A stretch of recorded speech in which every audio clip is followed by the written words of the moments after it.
بسم اللہ الرحمن الرحیم۔ شروع کرتی ہوں اللہ تعالیٰ کے نام سے جو بڑا مہربان نہایت رحم والا ہے۔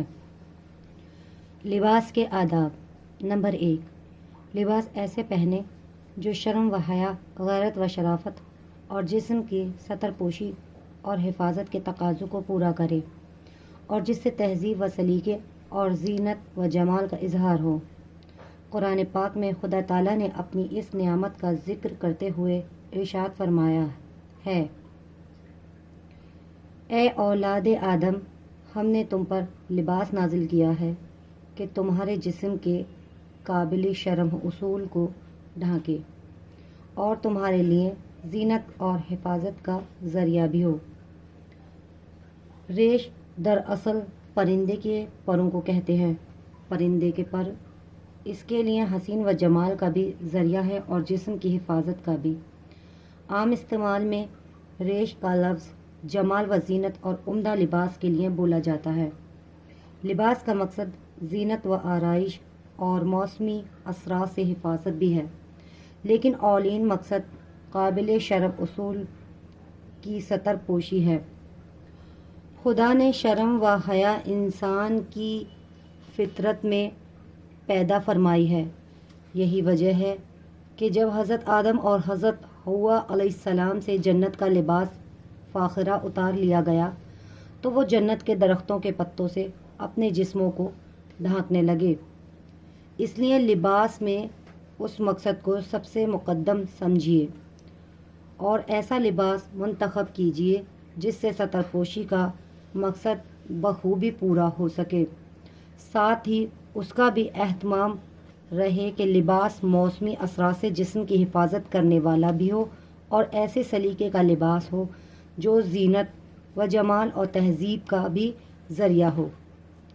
ایسا نہ ہو کہ اسے پہن کر آپ کوئی عجوبہ یا کھلونا بن جائیں اور لوگوں کے لیے ہنسی اور دل لگی کا موضوع مہیا ہو جائے۔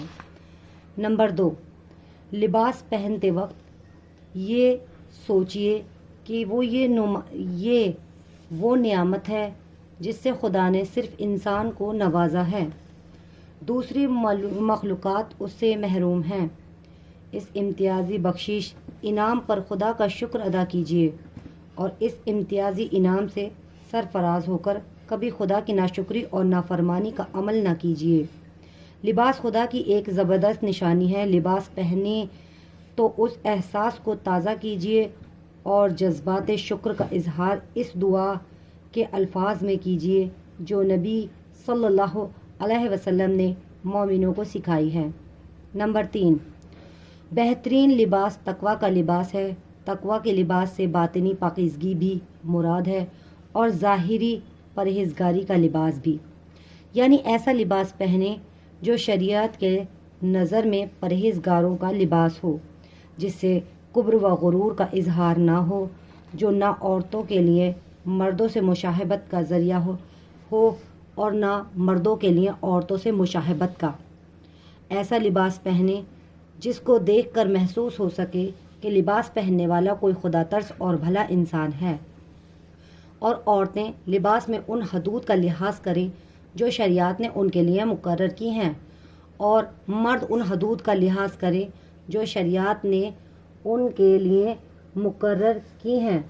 نمبر 4، نیا لباس پہنے تو کپڑے کا نام لے کر خوشی کا اظہار کیجیے کہ خدا نے اپنے فضل و کرم سے یہ کپڑا عنایت فرمایا، اور شکر کے جذبات سے سرشار ہو کر نیا لباس پہنیے کہ وہ دعا پڑھیں جو نبی صلی اللہ علیہ وسلم پڑھا کرتے تھے۔ حضرت ابو سعید خدری رضی اللہ عنہ فرماتے ہیں کہ رسول اللہ صلی اللہ علیہ وسلم جب کوئی نیا کپڑا، امامہ، کرتا یا چادر پہنتے تو اس کا نام لے کر فرماتے، خدایا تیرا شکر ہے تو نے مجھے یہ لباس پہنایا، میں تجھ سے اس کی خیر خواہی ہوں اور میں اپنے آپ کو تیری پناہ میں دیتا ہوں اور اس لباس کی برائی سے اور اس کے مقصد کے اس برے پہلو سے جس کے لیے یہ بنایا گیا ہے۔ دعا کا مطلب یہ ہے کہ خدایا تو مجھے توفیق دے کہ میں تیرا بخشا ہوا لباس انہی مقصد کے لیے استعمال کروں جو تیرے نزدیک پاکیزہ مقصد ہیں۔ مجھے توفیق دے کہ میں اس سے اپنی ستر پوشی کر سکوں اور بے شرمی بے حیائی کی باتوں سے اپنے ظاہر و باطن کو محفوظ رکھ سکوں، اور شریعت کے حدود میں رہتے ہوئے میں اس کے ذریعے اپنے جسم کی حفاظت کر سکوں اور اس کو زینت و جمال کا ذریعہ بنا سکوں۔ کپڑے پہن کر نہ تو دوسروں پر اپنی بڑائی جتاؤ، نہ غرور اور تکبر کرو، اور نہ تیری اس نعمت کو استعمال کرنے میں شریعت کی ان حدود کو توڑو جو تو نے اپنے بندوں اور بندوں کے لیے مقرر فرمائی ہیں۔ حضرت عمر رضی اللہ عنہ کا بیان ہے کہ نبی صلی اللہ علیہ وسلم نے ارشاد فرمایا، جو شخص نئے کپڑے پہنے اگر وہ گنجائش رکھتا ہو تو اپنے پرانے کپڑے کسی غریب کو خیرات میں دے دے، اور نئے کپڑے پہنتے وقت یہ دعا پڑھے، ساری تعریف اور حمد اس خدا کے لیے ہے جس نے مجھے یہ کپڑا پہنایا جس سے میں اپنی ستر پوشی کرتا ہوں، اور جو اس زندگی میں میرے لیے حسین و جمال کا بھی ذریعہ ہے۔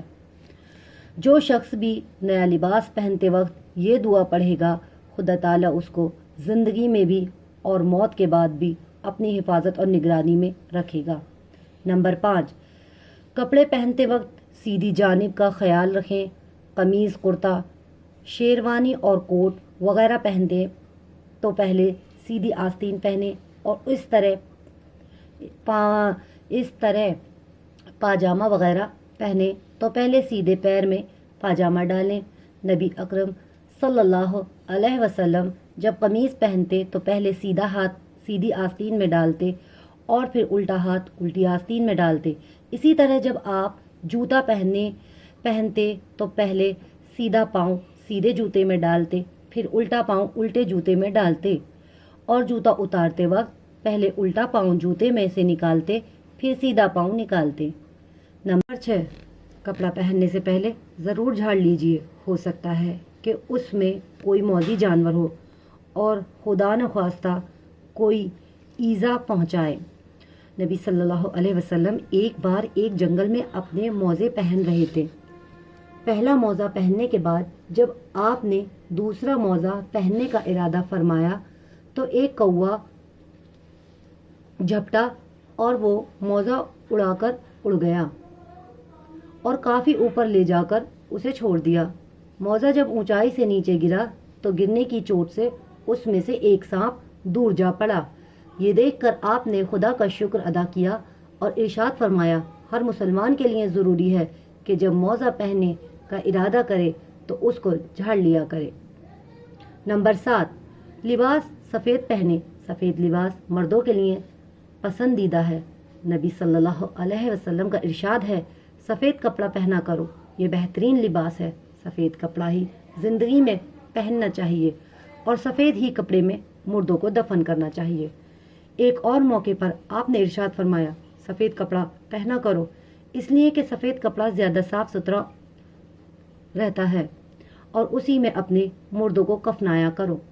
زیادہ صاف ستھرا رہنے سے مراد یہ ہے کہ اگر اس پر ذرا سا داغ دھبا بھی لگ جائے تو فوراً محسوس ہو جائے گا اور آدمی فوراً دھو لے گا، صاف کر لے گا، اور اگر کوئی رنگین کپڑا ہوگا تو اس پر داغ دھبا جلد نظر نہ آ سکے گا اور جلد دھونے کی طرف توجہ نہ ہو سکے گی۔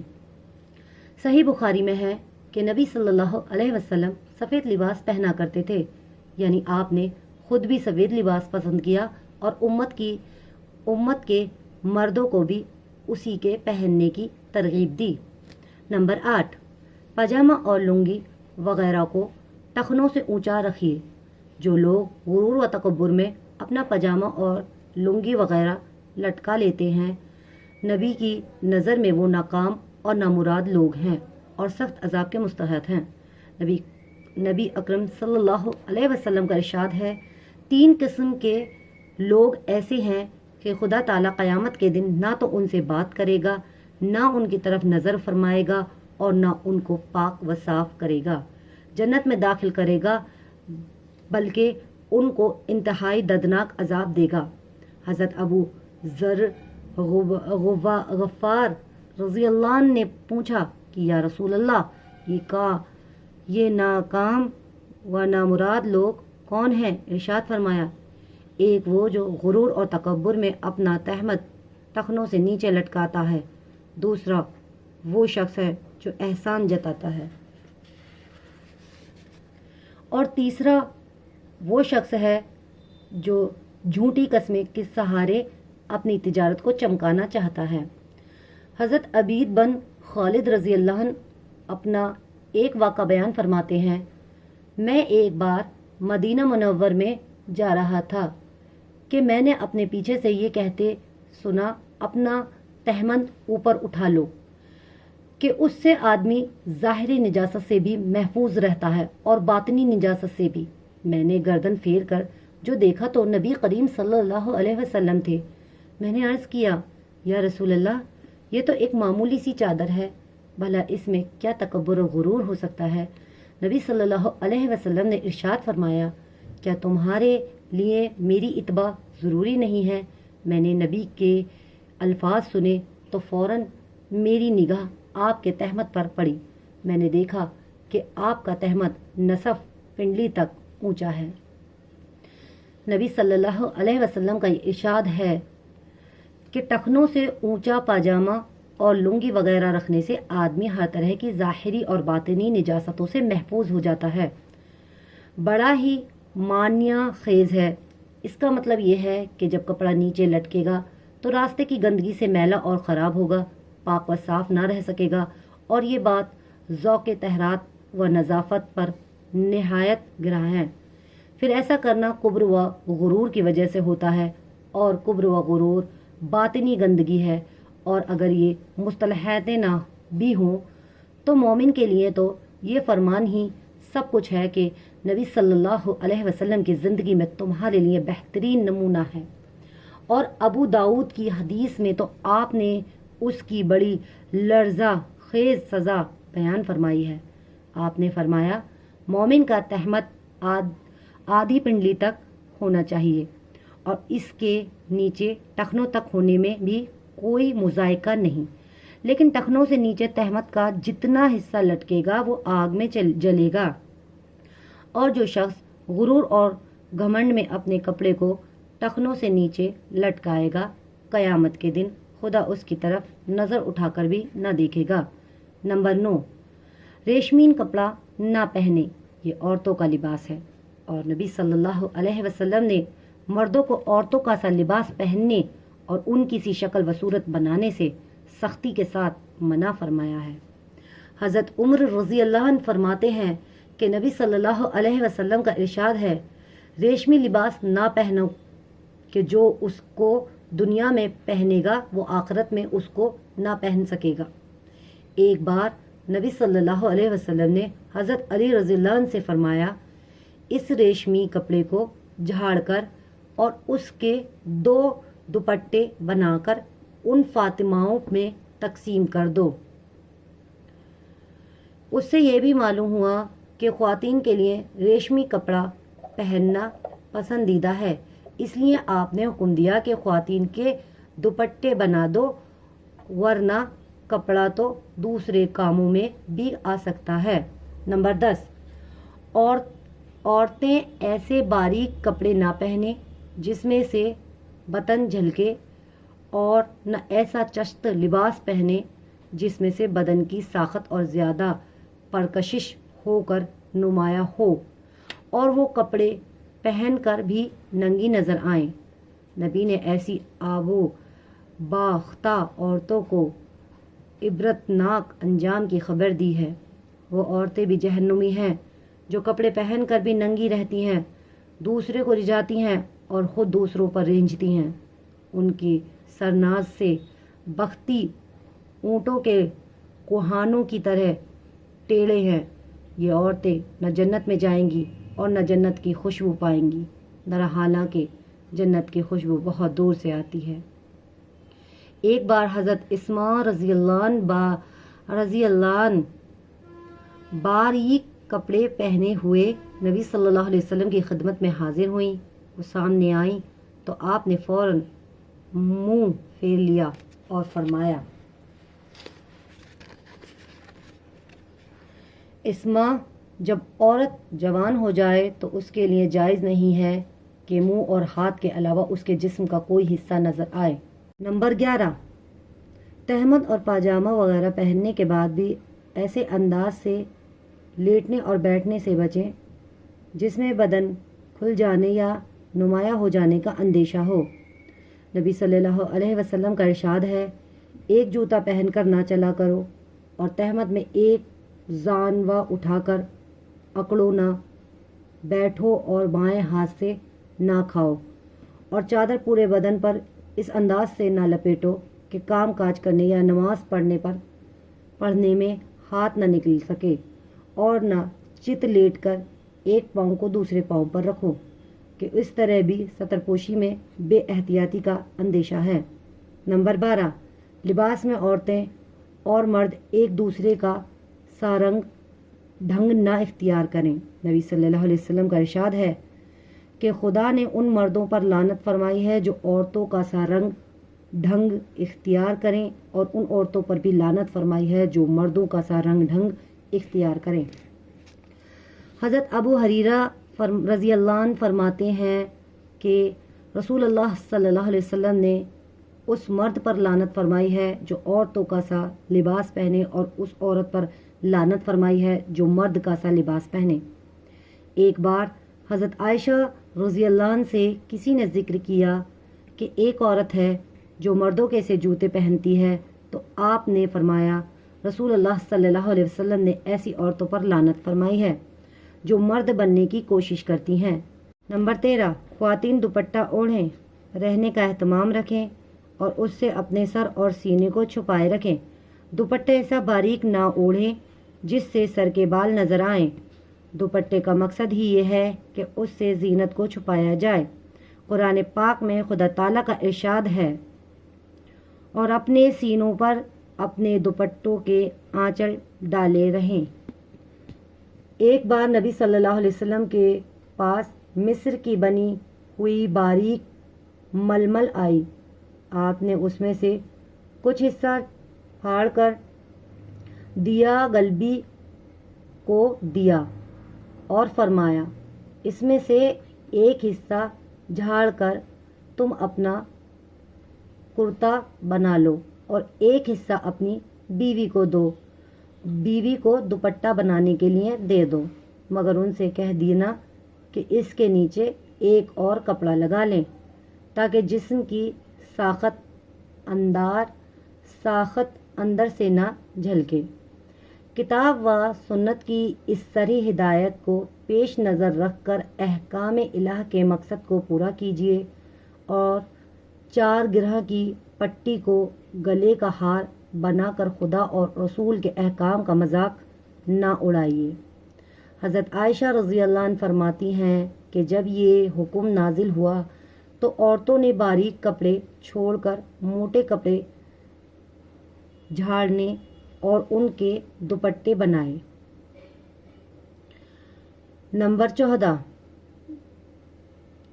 لباس ہمیشہ اپنی وسعت اور حیثیت کے مطابق پہنیے، نہ ایسا لباس پہنیے جس سے فقر و نمائش کا اظہار ہو اور آپ دوسروں کو حقیر سمجھ کر اترائیں اور اپنی دولت مندی کی بے جا نمائش کریں، اور نہ ایسا لباس پہنیے جو آپ کی وسعت سے زیادہ قیمتی ہو اور آپ فضول خرچی کے گناہ میں مبتلا ہوں، اور نہ ایسے شخصیت حال بنے رہیں کہ ہر وقت آپ کی صورت و سوال بنی رہے اور سب کچھ ہونے کے باوجود آپ محروم نظر آئیں، بلکہ ہمیشہ اپنی وسعت و حیثیت کے لحاظ سے موضوع باسلیقہ اور صاف ستھرے کپڑے پہنیے۔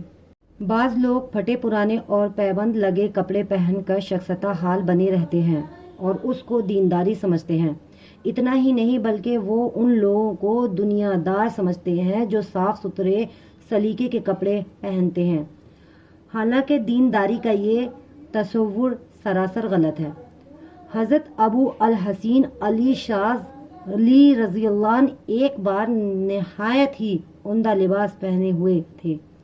کسی شخصیت حال صوفی نے ان کے اس ٹھاٹ باٹ پر اعتراض کیا کہ بھلا اللہ والوں کو ایسا بیش بہا لباس پہننے کی کیا ضرورت؟ حضرت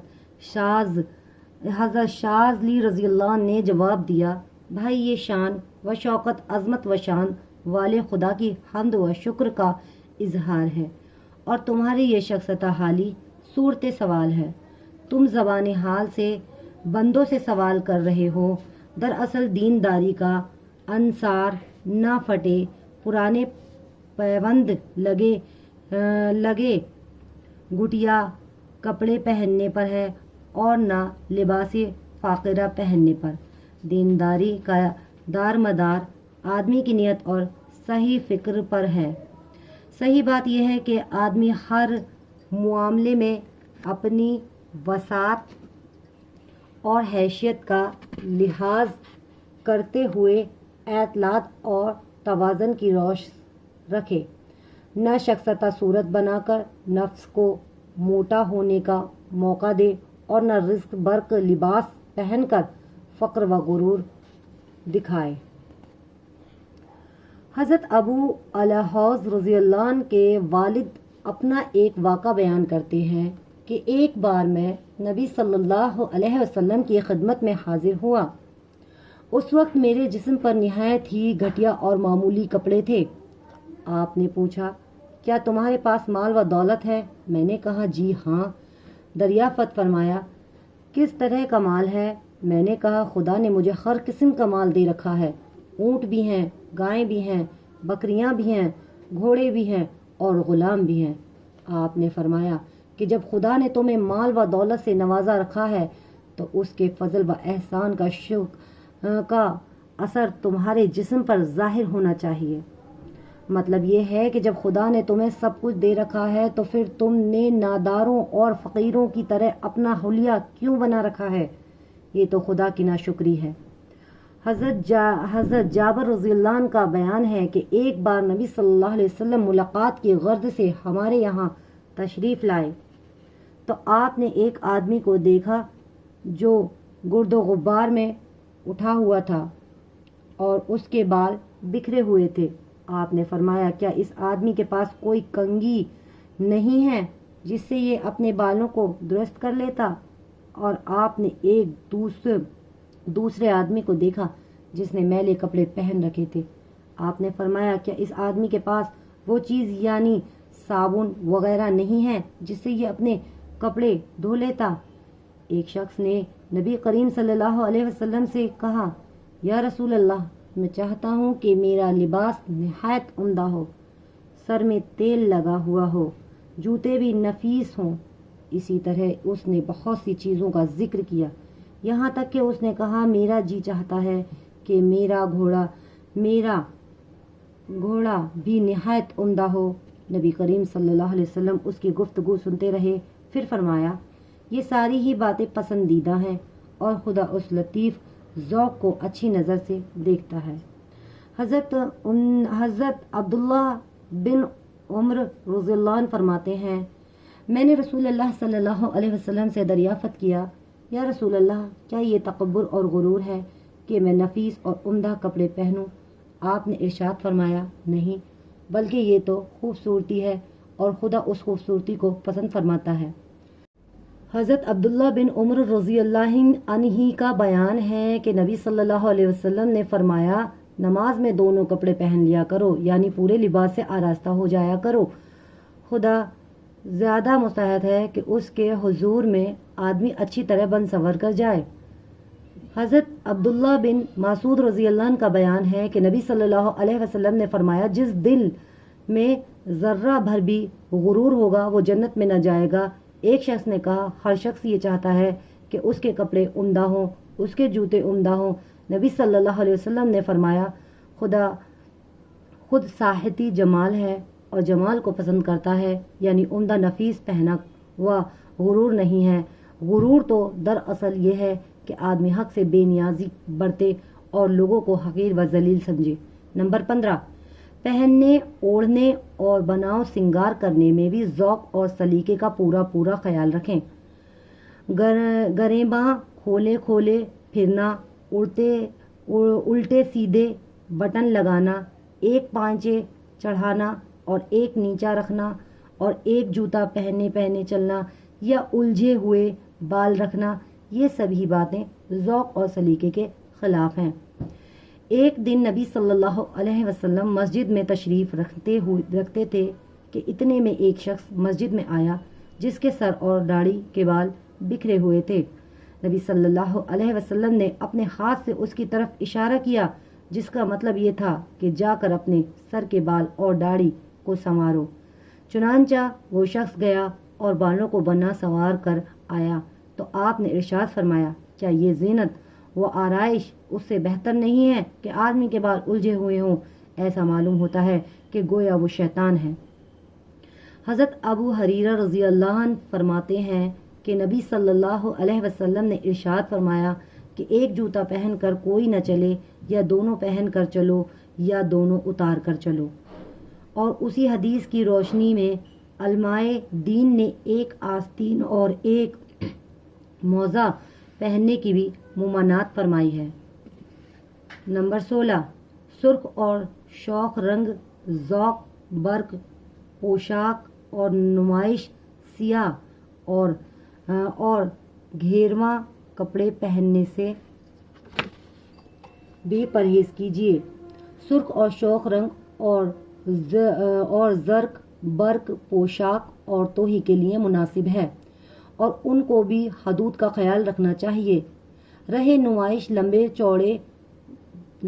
چوڑے چبے یا سیاہ اور گھیرواں جوڑے پہن کر دوسروں کے مقابل میں اپنی برتری دکھانا اور اپنا امتیاز جتانا، تو یہ سراسر کبر و غرور کی علامت ہے۔ اسی طرح ایسے عجیب و غریب اور مضحکہ خیز کپڑے بھی نہ پہنیں جس کے پہننے سے آپ خواہ مخواہ عجوبہ بن جائیں اور لوگ آپ کو ہنسی اور دل لگی کا موضوع بنا لیں۔ نمبر 17، ہمیشہ سادہ، باوقار اور مہذب لباس پہنیں اور لباس پر ہمیشہ اطلاعات کے ساتھ خرچ کیجیے۔ لباس میں عیش پسندی اور ضرورت سے زیادہ نزاکت سے پرہیز کیجیے۔ نبی صلی اللہ علیہ وسلم کا ارشاد ہے، عیش پسندی سے دور ہو، اس لیے کہ خدا کے پیارے بندے عیش پرست نہیں ہوتے۔ اور نبی صلی اللہ علیہ وسلم نے یہ بھی ارشاد فرمایا کہ جس شخص نے وسعت اور قدرت کے باوجود محض قصاری اور عاجزی کے غرض سے لباس میں سادگی اختیار کی تو خدا اس کو شرافت اور بزرگی کے لباس سے آراستہ فرمائے گا۔ صحابہ کرام رضی اللہ عنہ ایک دن بیٹھے دنیا کا ذکر فرما رہے تھے تو نبی صلی اللہ علیہ وسلم نے فرمایا، لباس کی سادگی ایمان کی علامتوں میں سے ایک علامت ہے۔ ایک بار نبی صلی اللہ علیہ وسلم نے فرمایا، خدا کے بہت سے بندے جن کی ظاہری حالت نہایت ہی معمولی ہوتی ہے، بال پریشان اور غبار میں اڑے ہوئے کپڑے معمولی اور سادہ ہوتے ہیں، لیکن خدا کی نظر میں ان کا مرتبہ اتنا بلند ہوتا ہے کہ اگر وہ کسی بات پر قسم کھا بیٹھیں تو خدا ان کی قسم کو پورا ہی فرما دیتا ہے۔ اس قسم کے لوگوں میں سے ایک برا بن مالک رضی اللہ عنہ بھی ہیں۔ نمبر 18، خدا کی اس نعمت کا شکر ادا کرنے کے لیے ان ناداروں کو بھی پہنائیے جن کے پاس تن ڈھانپنے کے لیے کچھ نہ ہو۔ نبی صلی اللہ علیہ وسلم کا ارشاد ہے، جو شخص کسی مسلمان کو کپڑے پہنا کر اس کی تن پوشی کرے گا تو خدا تعالی قیامت کے روز جنت کا سبز لباس پہنا کر اس کی تن پوشی فرمائے گا۔ اور آپ نے یہ بھی فرمایا کہ کسی مسلمان نے اپنے مسلمان بھائی کو کپڑے پہنائے تو جب تک وہ کپڑے پہننے والے کے بدن پر رہیں گے، پہنانے والے کو خدا اپنی نگرانی اور حفاظت میں رکھے گا۔ نمبر 19، اپنے ان نوکروں اور خادموں کو بھی اپنی حیثیت کے مطابق اچھا لباس پہنائیے جو شب و روز آپ کی خدمت میں لگے رہتے ہیں۔ نبی صلی اللہ علیہ وسلم نے فرمایا، لونڈی اور غلام تمہارے بھائی ہیں، خدا نے ان کو تمہارے قبضے میں دے رکھا ہے، بس تم میں سے جس کسی کے قبضے میں و تصرف میں خدا نے کسی کو دے رکھا ہے تو اس کو چاہیے کہ اس کو وہی کھلائے جو وہ خود کھاتا ہے، اور اسے ویسا ہی لباس پہنائیے جو وہ خود پہنتا ہے، اور اس پر کام کا اتنا ہی بوجھ ڈالے جو اس کے سہار سے زیادہ نہ ہو، اور اگر وہ اس کام کو نہ کر پا رہا ہو تو خود اس کام میں اس کی مدد کریں۔